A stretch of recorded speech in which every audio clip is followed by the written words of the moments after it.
Oi, gente, tudo bem? Hoje o Metrópolis entrevista o governador do estado do Maranhão, o senhor Flávio Dino, do PCdoB, que vai conversar com a gente sobre Covid, sobre vacinas, sobre eleições municipais, eleições presidenciais. Ciro Gomes, tanta coisa para a gente conversar. Bem-vindo, governador. Prazer, Raquel, falar com você. Quero cumprimentar todo o Grupo Metrópolis e, claro, os internautas que estão nos acompanhando. Governador, candidato apoiado pelo senhor nesse segundo turno, Duarte Júnior, candidato a prefeito na capital maranhense, São Luís, acabou derrotado por um bolsonarista. O senhor não esperava por isso, né? Foi uma eleição ali tensa. Como é que o senhor avalia o resultado das eleições municipais, não só na capital maranhense, mas em todo o estado? Qual foi o recado das urnas para o PCdoB no Maranhão? Nós tivemos no nosso estado um resultado amplamente favorável aos partidos que apoiam o nosso governo. Nós temos aqui 217 cidades, vencemos em 180, ou diretamente com o PCdoB ou partidos que compõem o governo. É claro que, infelizmente, daqui da colar colhemos resultados indesejáveis, inesperados. Neste caso de São Luís, lamentavelmente não conseguimos, no segundo turno, manter toda a base de apoio ao governo unida, ou seja, dois partidos do nosso campo político, no caso o PDT e o DEM, no município de São Luís, acabaram optando por apoiar o candidato da oposição. E isso fez com que, em razão de questões locais, municipais, o candidato que teve meu apoio fez 45% dos votos, infelizmente não foi vencedor. O resultado, como disse, indesejável e inesperado, porém, faz parte da vida. O seu partido perdeu a capital do Maranhão e em Porto Alegre, Manuela Dávila, que vinha muito bem na disputa eleitoral, também acabou sendo derrotada. O número de prefeituras comandadas pelo PCdoB em todo o Brasil vai despencar agora em 2021 de 81, se não me engano, para 46. Onde é que o PCdoB errou? Nós temos uma referência do nosso campo político, de um modo geral, é o campo mais da esquerda, que sofreu muitas dificuldades. Não é de hoje, a bem da verdade. Já vem de alguns anos em que os nossos resultados eleitorais têm sido mais desfavoráveis do que favoráveis. Então, este retrocesso do PCdoB, lamentavelmente, não é apenas nosso. Isso sugere que precisamos fazer uma reflexão geral de correção de rumos, sobretudo no sentido da união, da unidade. Mesmo nesse caso de Porto Alegre, a Manuela teve um resultado extraordinário, fez 46% no segundo turno, porém, no primeiro turno, houve muita divisão no nosso campo. Acho que a experiência que nós tivemos, por exemplo, em Belém, mostra que quanto mais união, mais força. Acho que essa é a reflexão principal que vale para o PCdoB e vale para os partidos que tradicionalmente são nossos aliados. Essa reflexão vale para o Brasil inteiro, porque as eleições municipais acabaram revelando que as esquerdas foram derrotadas, mas também que o bolsonarismo, os candidatos apoiados diretamente por Bolsonaro também saíram derrotados. Quem foi o grande ganhador dessas eleições municipais? Eu diria que houve uma espécie de movimento pendular nos últimos anos da cena política brasileira, ou seja, nos anos do Lula, o pêndulo estava um pouco mais para a esquerda. Depois, por uma série de razões, este pêndulo foi até a extrema-direita, com a vitória do Bolsonaro. Agora, na eleição municipal, esse pêndulo voltou um pouco para o centro, ou seja, não chegou até a esquerda. Eu diria que nesse movimento pendular, coube nesta eleição municipal a um pensamento mais de centro-direita, forças políticas tradicionais, como o DEM, o PP, o MDB, partidos que são mais tradicionais, ou seja, nós da esquerda não colhemos os resultados que nós gostaríamos e, sem dúvida, houve uma mudança no pêndulo importante, mais na direção do centro. O senhor falou anteriormente em união. Como é que anda a sua relação com Ciro Gomes, do PDT? Recentemente, enquanto o senhor foi votar com a camisa com os dizeres Lula livre, né? Indicando o seu apoio ao ex-presidente Lula. e o senhor foi criticado pelo Ciro Gomes. Como é que anda a relação de vocês? Eu tenho uma amizade grande pelo Ciro, não é de hoje, desde que eu era juiz. Eu conheci o Ciro pessoalmente em 1999, quando fui a Fortaleza como juiz federal, na época presidente da Associação Nacional dos Juízes Federais. Portanto, mais de 20 anos. Tenho muita admiração por ele. Agora, todos nós sabemos que o Ciro, às vezes, dá umas declarações assim muito no sentido da divisão. Neste caso, achei desnecessária a observação dele, porque ele próprio foi ministro do Lula. Então, por mais que ele tenha críticas normais, você não pode achar que toda a experiência do presidente Lula deve ser jogada pela janela. Claro que há pontos fortes, pontos fracos, pontos positivos, pontos negativos. O que eu quis com a camiseta demonstrar é que você só consegue avançar refletindo sobre a nossa história e aproveitando o que ela tem de bom. Então, eu acho que o Ciro pode ajudar mais, colocando em primeiro plano as convergências e colocando em segundo plano as divergências. Isso vale para os nossos lares, vale para a sociedade. É apenas essa ponderação que tenho feito, mas claro que mantenho todo o desejo de prosseguir com o diálogo fraterno com o Ciro. Desde a época que eu acompanho política, governador, eu nunca vi as esquerdas tão desunidas como vejo nesse momento.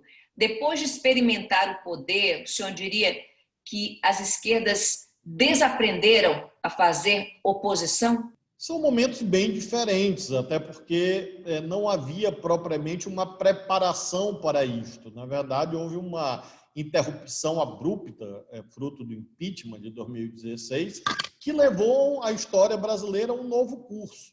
Então, eu diria que sim, é um processo de readequação depois de um longo período no exercício da hegemonia política, no comando da máquina federal, de estados, de prefeituras.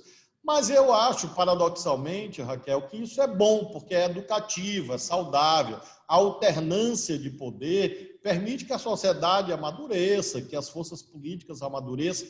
Então, eu não vejo um problema ficar na oposição. Eu mesmo já fiquei anos aqui na oposição ao grupo liderado pelo ex-presidente José Sarney. Hoje somos governo, amanhã podemos ser oposição de novo. O que eu penso é que... A esquerda está muito... A oposição ao governo Bolsonaro, a oposição política ao governo Bolsonaro, não está muito mansinha, não? Eu acho que está amedrontada com o bolsonarismo? Eu acho que as derrotas que nós tivemos foram muito profundas e isso gerou, de fato, como eu disse, uma certa desarrumação. Nós temos uma oposição parlamentar forte, sempre resistindo e propondo coisas importantes, como o auxílio emergencial de R$600, que acabou de ser aprovado e salvou milhões de vidas nesse ano no Brasil. Agora, sem dúvida, precisamos qualificar mais, lutar sempre, aprimorar a nossa ação política. Eu acho que não é propriamente falta de vontade ou de combatividade. Eu diria mesmo falta de forças derivadas de reveses que nós tivemos. Eu me situo, Raquel, entre aqueles que, se de um lado não estamos satisfeitos, por outro lado, eu não sou assim tão cruel, assim, no sentido da autoflagelação. Às vezes tem um intuito de dizer, estamos errando em tudo. Eu acho que não, estamos acertando mais do que errando e creio que nós temos grandes chances de vencer as eleições de 2022. Governador Flávio Dino, em 2022 terminará o seu segundo mandato como governador do Maranhão. E o seu nome já é cogitado nas pesquisas pré-eleitorais à presidência da República em 2022. O senhor cogita se candidatar ou o senhor acha que o seu papel será apoiar uma outra candidatura, uma candidatura talvez do PT, já que o senhor tem uma proximidade muito grande com o ex-presidente Lula? Isso vai depender exatamente da convergência que se produzir. E, de fato, eu não poderei mais ser candidato ao governo do Maranhão. Se pudesse, seria, mas não posso. Então, de duas uma, eu me candidato ao Congresso Nacional, Câmara, Senado, ou integro alguma chapa. No caso do Congresso Nacional, é uma decisão mais local. No caso de integrar alguma chapa, de eventualmente encabeçá-la, enfim, nós temos que ver exatamente qual é a convergência programática e partidária que vai se produzindo. Eu me dedico hoje mais a esta tarefa, de modo que eu não digo afasta de mim esse cálice, por outro lado, não sou obcecado, porque bem sei que uma candidatura em nível nacional depende de um projeto coletivo forte, não de um projeto individual. Posso ser, mas posso simplesmente apoiar e ir ao Congresso Nacional como deputado, como senador. Realmente, eu estou pronto para qualquer cenário. Bolsonaro, que tem a chave do cofre na mão, no bolso, aliás, e no outro bolso tem o Centrão, ele é hoje o favorito, o franco favorito às eleições presidenciais de 2022, né? O senhor acredita que uma frente ampla, uma frente de centro, centro-esquerda, teria capacidade de derrotar o bolsonarismo daqui a 2 anos? Eu acho que nós temos todas as condições de derrotar o bolsonarismo, porque pela sua própria natureza de extremismo, ele é desagregador. Ele conseguiu uma frente no segundo turno de 2018, menos pelo sim e mais pelo não, ou seja, não era muito pelo sim ao Bolsonaro e mais pelo não ao PT, ao Lula, enfim, quer queiramos, quer não, a chave interpretativa da eleição de 2018 foi calcada em preconceitos, em realmente na negação de um campo político, por mais que individualmente eu não concorde com isso. Acho que o cenário em 2022 é diferente. Primeiro, porque quem estará em julgamento não vai ser o PT ou o Lula, quem estará em julgamento será ele, que faz um mau governo, nesse instante, mais uma vez, mostrando o quão deletério ele é, na medida que o Brasil é um dos mais atrasados no que se refere ao Plano Nacional de Imunização contra o coronavírus, além de outros problemas que você acompanha tão bem, desde a inflação de alimentos, crise nas cadeias de oferta e demanda, desemprego ascendente. Eu creio que a tendência do bolsonarismo, de fato, é perder a eleição, ainda que hoje alguém possa vê-lo hoje, com a foto de hoje, como imbatível. Eu acho que longe disso, muito ao contrário, eu acho que na linguagem do Banco Central eu diria que o viés dele é de baixa, de modo que esse favoritismo vai desaparecer até 2022. O senhor acha que inserir Lula e o PT numa frente ampla contra o bolsonarismo não seria temerário? Afinal de contas, ainda existe, ainda é forte o sentimento antipetista no Brasil. Eu acho que é necessário, porque o PT tem uma grande representatividade, como disse há pouco o ex-presidente Lula, tem uma enorme liderança. O que eu considero é que não é suficiente, essa é a diferença que eu tenho feito. Pode integrar? Pode. É suficiente? Não, não é suficiente, nunca foi, aliás. Então, o que eu busco é que, pelo menos, esse nosso campo progressista, popular, mais para o lado da esquerda, esteja unido, o máximo quanto possível. E aí você vai ampliando. Essa é a história, desde sempre, desde a vitória do Lula, em 2002, lembremos que o vice dele era o Zé Alencar, ou seja, já era um movimento de ampliação. Você não pode se orgulhar da sua estreiteza, nem na vida, em canto nenhum. Você tem que sempre aprender, ter a cabeça aberta, saber ouvir. Na política que você tem que fazer maioria, porque quando você é candidato a deputado, você não precisa fazer maioria. Você tem que ter um certo montante de votos. No caso de uma eleição presidencial, ou para governador, para prefeito, é só uma vaga. Então, você tem que fazer maioria. Então, você tem que ter pluralidade, flexibilidade tática. E eu acho que o PT está disposto a isso. Eu espero que esteja, que o Lula participe disso. Agora, não é suficiente. Quanto mais gente nós incluirmos num programa que seja modernizador, transformador, proteja o meio ambiente, proteja os mais pobres, nós devemos dialogar. Proteja no sentido de promover direitos, de defender o crescimento econômico. Esse é o nosso norte em 2022. Governador, o senhor escreveu recentemente no Twitter o seguinte: Bolsonaro é um aliado do coronavírus. O senhor acredita que essa postura negacionista e omissa do presidente da República teve alguma influência no crescimento de casos de Covid-19 no país? Eu tenho a mais absoluta convicção de que esse negacionismo acabou levando a resultados desastrosos. Isto é empírico, não é uma opinião. Isso é comprovável a partir de um retrospecto, desde a má preparação da logística no início, quando você vai aos primórdios, fevereiro, março, não houve preparação alguma do Brasil para comprar insumos básicos. Depois os estados se lançaram numa batalha desesperada para conseguir respiradores. O governo federal não disponibilizou aviões para ir buscar o material que nós estávamos comprando. Eu tive que conseguir, com uma empresa privada, fretar um voo da China, passando pela Etiópia. O governo federal não tem aviões? Claro que tem. Então, coisas básicas não foram feitas, o estímulo à aglomeração, a atuação contra medidas preventivas, a pretexto de salvar a economia, e isso era uma falácia. E agora esse episódio das vacinas, em que ele sabotou o Plano Nacional de Vacinação, que o seu ministro da Saúde corretamente apresentou, e esta sabotagem está apresentando sua conta agora. São Paulo com um plano estadual próprio, que ninguém sabe se vai ser possível, porque não há autorização da Anvisa.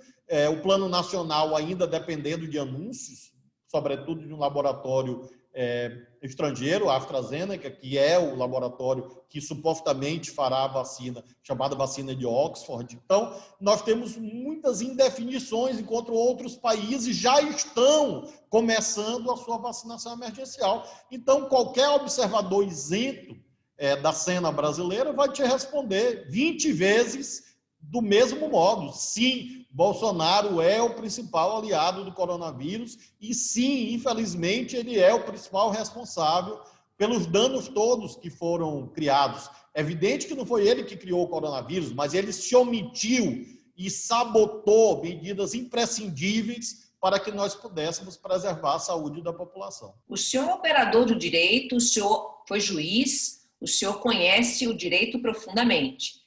Como operador do direito, o senhor diria que o presidente da República, Jair Bolsonaro, pode responder judicialmente por omissão, pode ser responsabilizado pelas mortes, no caso da Covid-19? Mais do que poder, ele deve.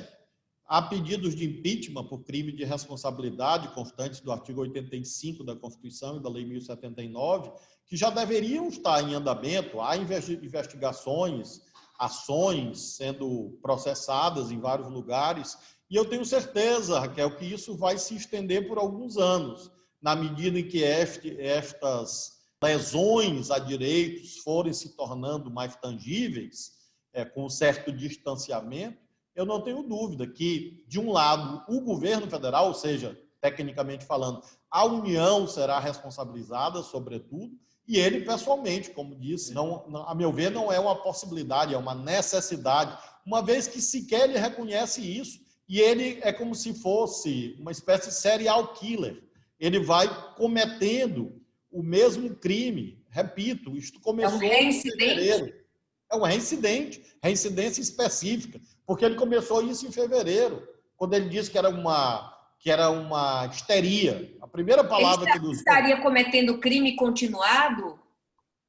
Poderia, sim, por simetria, né? Não seria propriamente o crime continuado do Código Penal, mas por simetria eu diria que é uma circunstância desse tipo, né? Como se fosse, de fato, a perpetração de vários crimes de responsabilidade, crimes comuns, como agora. Nós fizemos o acordo sobre a vacinação, o acordo estava certo. No dia seguinte, sabe Deus por qual razão, até hoje ninguém explicou, ele mandou rasgar o acordo e disse para o ministro da Saúde que quem mandava era ele. Repito, o preço está agora, nós estamos em dezembro e nós não temos nenhum horizonte concreto. Então, se você pega desde a declaração que ele deu numa viagem internacional, que ele disse que era uma histeria, e depois veio vindo, não sou coveiro, gripezinha, não há necessidade disto, etc. Quando você olha tudo isso, o intercrimes, vamos chamar assim, ou itinerário da prática delituosa, no mínimo por crime de responsabilidade, ato de improbidade administrativa e, eventualmente, até mesmo a responsabilidade penal em sentido estrito da palavra. O governador de São Paulo, João Dória, já anunciou agora para a primeira quinzena de janeiro o início do plano de vacinação, mesmo sem ainda uma definição da Anvisa. Quais são as suas expectativas com relação à imunização dos brasileiros como um todo, já que, como o senhor bem lembrou, o Ministério da Saúde sequer tem um plano de vacinação, sequer definiu uma vacina e outros países já começaram a imunizar suas populações? O que será de nós brasileiros, governador? Em primeiro lugar, eu espero que esse processo na Anvisa chegue a termo, tanto em relação a esta vacina do Butantan / China, que é a vacina Coronavac, como também em relação às outras vacinas, porque o fato concreto é que nesse momento em que nós estamos conversando, nós não temos nenhuma vacina validada no território nacional. Então, esta é uma condição imprescindível. Em segundo lugar, que havendo reconhecimento por parte dos cientistas, inclusive da Anvisa, quanto à segurança da vacina e à sua eficácia, é que o governo federal adote uma postura ampla, ou seja, pluralidade e multiplicidade de vacinas, porque nós somos 210 milhões de pessoas e nenhum fabricante terá a capacidade de atender simultaneamente a todas as pessoas que precisam. Então, se o Butantan pode fazer a vacina, e se, repito, ela for segura e eficaz, o Butantan faz a vacina chinesa. Se a Fundação Oswaldo Cruz, no Rio de Janeiro, puder fazer em parceria com a AstraZeneca, a chamada vacina de Oxford, ótimo, que faça também. Se algum estado puder comprar a vacina da Pfizer e, de fato, ela for validada, que possa comprar. Eu, inclusive, estou entrando no Supremo Tribunal Federal, informo a você em primeira mão, com uma ação judicial para que o Supremo autorize, independentemente da Anvisa, que o Estado possa comprar diretamente, desde que haja validação numa das 4 principais agências de vigilância sanitária do mundo, ou seja, na agência dos Estados Unidos, da União Europeia, da China ou do Japão. Então, se essas agências reguladoras reconhecerem uma vacina, cria-se uma espécie de presunção que consta da Lei 13.979 de 2020, para que os estados também possam comprar diretamente. De modo que, a estas alturas, em face do atraso, o que eu espero é isso, é que a Anvisa agilize e que o Poder Judiciário permita que os estados também possam entrar em cena, não no sentido de sabotar o governo federal, não é isso, mas ter uma ação complementar à do governo federal, exatamente porque a situação é dramática. Nós estamos falando de 180 mil vidas, no mínimo, que foram perdidas em face disso. Nós estamos no limiar da chamada segunda onda. Então, é preciso ter senso de urgência. E, por isso, essa providência, inclusive, junto ao Supremo, que o Estado do Maranhão adotou. No começo da pandemia, o senhor chegou a montar um verdadeiro esquema de guerra, né, para driblar a Receita Federal e conseguir adquirir respiradores da China para salvar os pacientes de Covid-19 no Maranhão. O senhor diria que o governo federal tentou sabotar a ação do governo do Maranhão? Nós tivemos o bloqueio de respiradores comprados no Brasil pelo Ministério da Saúde. Algo inusitado. Eu comprei, paguei e o Ministério da Saúde bloqueou esses respiradores.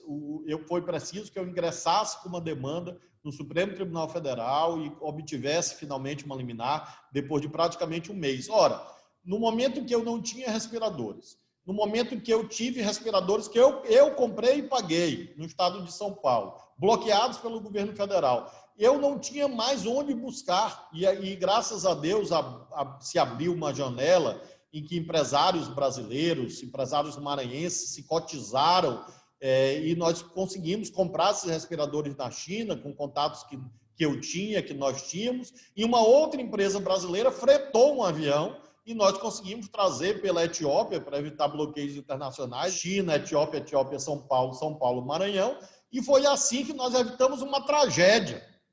Então, com essa breve síntese, porque a história é muito longa, eu te diria que sim, lamentavelmente, além de não haver colaboração, que para mim já é grave, houve embaraços. Tanto é que, depois que eu consegui internalizar e instalar os respiradores, a Receita Federal instaurou um processo administrativo contra o governo e me denunciou na Polícia Federal por contrabando e descaminho, que é a coisa mais inusitada que eu já vi na minha vida, porque contrabando não era, uma vez que não é mercadoria proibida, à luz do artigo 334 do Código penal e muito menos descaminho, porque não havia imposto a pagar. Então, instauraram um processo administrativo fiscal de perdimento dos bens e foi preciso eu entrar com uma ação na Justiça Federal para impedir o processo administrativo fiscal da Receita Federal contra mim e contra o governo do Maranhão. Isso em plena pandemia, quer dizer, no meio do caos, mês de maio,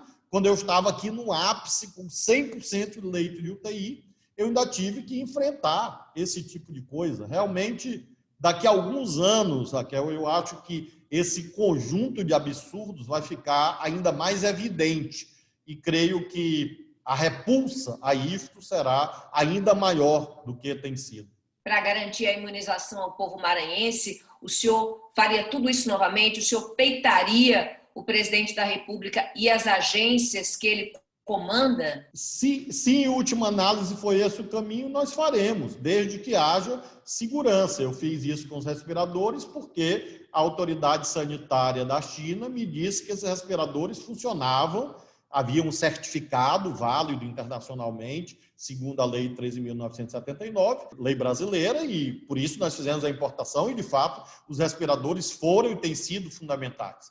Então, o meu parâmetro é o seguinte: eu não sou médico, eu sou advogado, eu sou professor de direito. Então, se a ciência houver a manifestação incontroversa de que a vacina é segura, em primeiro lugar, segura, ou seja, não faz mal às pessoas. E 2, que ela tem um nível razoável de eficácia, ou seja, mesmo que ela não seja 100% eficaz, mas ela que tem um patamar pelo menos superior a 50%, 60% de eficácia, sim, faria e farei. Tanto é que já ingressei com essa demanda no Supremo de modo preventivo. Ou seja, se a Anvisa autorizar o governo federal comprar, ótimo, Deus seja louvado, aleluia, vamos aplicar as vacinas, que bom, e vamos avançar. Caso isto não ocorra, e com Bolsonaro, infelizmente, é o reino da imprevisibilidade, ou seja, tudo pode acontecer, inclusive